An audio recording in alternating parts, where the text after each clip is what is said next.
पश्चिम बंगाल की मुख्यमंत्री ममता बनर्जी यूं तो प्रधानमंत्री मोदी की कितनी धुर विरोधी हैं, किसी से छिपा नहीं है।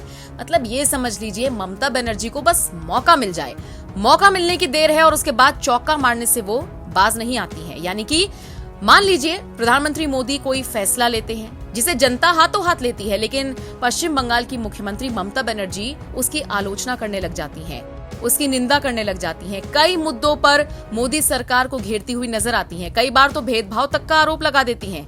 लेकिन इन सब के बीच उन्होंने एक ऐसा बयान दिया है जिसको प्रधानमंत्री मोदी के फेवर में माना जा रहा है। और अब हर कोई ये सोच रहा है कि आखिर ममता दीदी को क्या हो गया है, वो अचानक से पीएम मोदी के गुणगान कैसे करने लगी। क्या वो भी ये बात समझ गई हैं कि देश के लिए प्रधानमंत्री मोदी से बेहतर और कोई नेता नहीं है। अब ऐसा क्या हुआ ये आपको विस्तार से बताते हैं।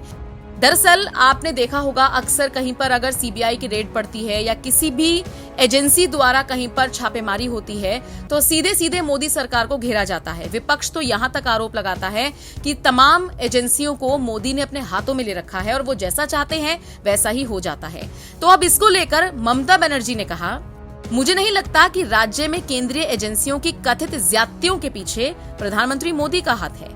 मोदी सरकार की घोर आलोचक ममता बनर्जी ने आरोप लगाया कि बीजेपी नेताओं का एक तबका अपने हित को साधने के लिए एजेंसियों का दुरुपयोग कर रहा है, लेकिन इसका मतलब ये नहीं कि प्रधानमंत्री मोदी का इसमें हाथ है।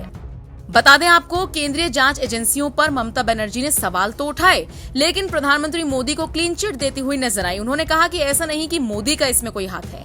ममता बनर्जी ने आगे कहा, वर्तमान केंद्र सरकार तानाशाहीपूर्ण तरीके से व्यवहार कर रही है और ये प्रस्ताव किसी खास के खिलाफ नहीं है, बल्कि केंद्रीय एजेंसियों के पक्षपातपूर्ण कामकाज के खिलाफ है। हालांकि आपको बता दें, ये जितने भी आरोप बीजेपी पर लगते हैं इनको वो निराधार बताते हैं। बीजेपी इस पर सफाई पेश करती है और निश्चित तौर पर विपक्ष इसे मुद्दा बनाता है। हालांकि ममता बनर्जी यहीं पर शांत नहीं हुई। उन्होंने आगे कहा, हर दिन बीजेपी नेता विपक्षी दलों के नेताओं को सीबीआई और ईडी से गिरफ्तार कराने की धमकी देते हैं। क्या केंद्रीय एजेंसियों को देश में इस तरह से काम करना चाहिए? मुझे नहीं लगता कि इसके पीछे प्रधानमंत्री नरेंद्र मोदी हैं, लेकिन कुछ बीजेपी नेता हैं जो अपने हितों के लिए सीबीआई और ईडी का दुरुपयोग कर रही हैं। यानी ममता बनर्जी मोदी सरकार के पक्ष में बोलती हुई नजर आई हैं। उनका कहना है कि मोदी ऐसा कर रही हैं मुझे नहीं लगता, लेकिन हाँ, बीजेपी के कुछ नेता हैं जो ऐसा कर रही हैं और उन्हें ऐसा नहीं करना चाहिए। बता दें, ममता बनर्जी का ये बयान ऐसे वक्त में आया है जब पिछले कुछ दिनों में कई बड़े बड़े नेताओं के घर पर और ऑफिस पर ईडी और सीबीआई की छापेमारी हुई है। बहरहाल ममता बनर्जी अब ये यू टर्न क्यों ले रही हैं, मोदी का गुणगान क्यों कर रही हैं, ये तो वही जाने। लेकिन आप इस पर क्या राय रखते हैं? कमेंट बॉक्स में अपनी राय जरूर दीजिएगा।